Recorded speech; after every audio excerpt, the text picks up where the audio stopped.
Well, the president has already taken a very strong stance on this issue this week with the signing of his executive order, a few executive orders in this space. First, he made it the official policy of the federal government that there are only two sexes, male and female, and we have directed all federal agencies to comply with that policy. As for congressional legislation to support the president's agenda in this space, and certainly ending the mutilation of young children, the chemical castration of young children, which is a barbaric practice that the vast majority of Americans do not support for young minor children.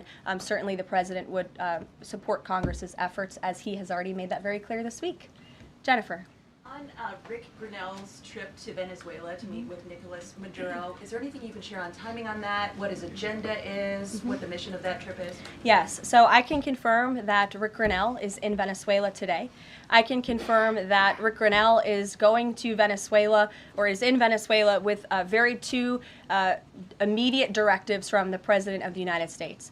Number one, Rick Grinnell has been instructed to identify a place and ensure that repatriation flights of Tren de Aragua members, Venezuelan nationals who have broken our nation's laws, will land in Venezuela. As I said at this podium a few days ago, we expect every nation on this planet to cooperate with the repatriation of our citizens, and so Rick Grinnell is in Venezuela to ensure that can continue. And number two, Rick Grinnell is in Venezuela to ensure that all U.S. detainees in Venezuela are returned home. That's his mission, and I will provide a readout after this trip. On Bob Menendez, can you tell us if anyone has approached the White House or the president about a pardon or a commutation?